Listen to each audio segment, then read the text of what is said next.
Hello and welcome back to Chronicles from a Caribbean Cubicle podcast. This is Francis Wade, and here's an article I wrote for the Jamaica Gleaner.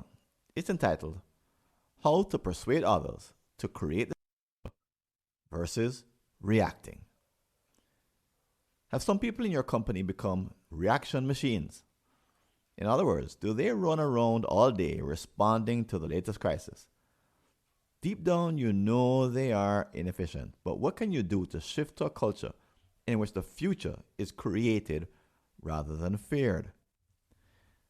There is a debate raging within C suites about the way companies should be led.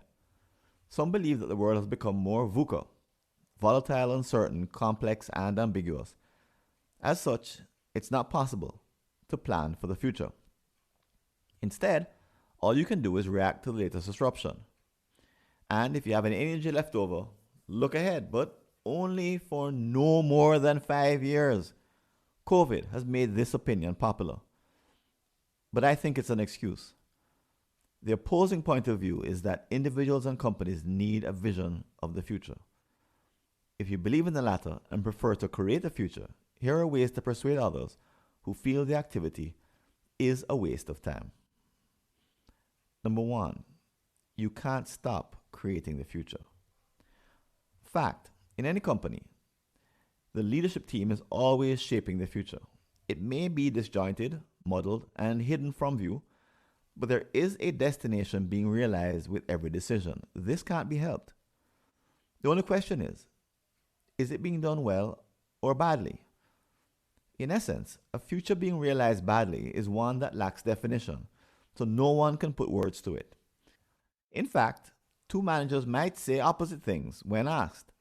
Survival may be the only commitment they have in common. So it's a free-for-all, with some people playing football while the rest are playing cricket. As such, there's a lot of drama, with balls flying everywhere. At the end of the day, when everyone is exhausted, the action stops.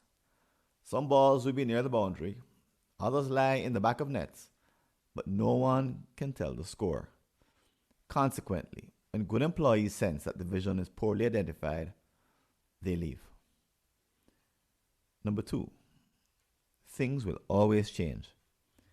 Another excuse given to avoid planning for the future is that conditions alter too often. Why create another disappointment? Instead, desist from planning because it would only add to a string of prior letdowns.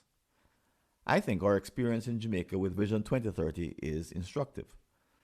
A country which is the place of choice to live, work, raise families, and do business. Even though governments have changed and mishaps have occurred, it remains a single point of focus for our citizens.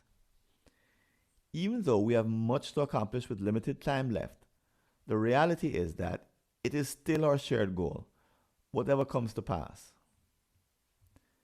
This puts things in perspective and allows us to lift ourselves from the most recent shooting, drought, or political conflict.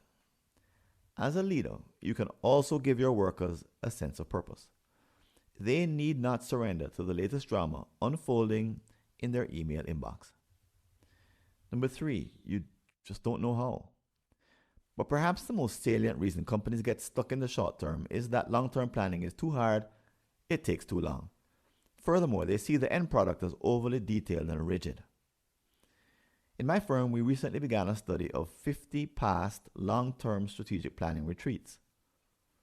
Based on 2 decades of experience, I'm able to declare that the old point of view is outdated. Fortunately, both short-term and long-term strategies may be completed together in a few days. This means that with the right skills, there should be no obstacle. But don't take my word for it. Chances are you belong to an organization which does not have a 15 to 30 year strategic plan. It could be your place of work, church you attend, or even an alumni group. Make this practical. Gather people together in a meeting to create a big vision and a multi-year strategy to underpin it. As you engage in the process, follow the steps outlined in my Gila columns from February 25th, 2023 and November 3rd, 2019 as guides. Remember that the point is to inspire your team with the possibility of a breakthrough result. This exercise will take you one step closer and help reverse the myth that life today is more uncertain than ever. It's not true. In fact, the end of World War II was more hectic, but it led to the creation of a number of long-term institutions, such as United Nations and World Bank. Our challenges in 2023 pale in comparison. Take practical steps to give your organizations an inspiring future today. Don't hold back because you are scared or misinformed. Thanks for listening.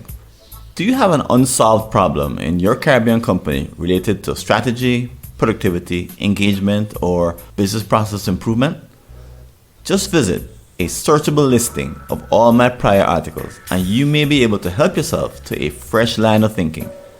Go to blog.fwconsulting.com or see the show notes.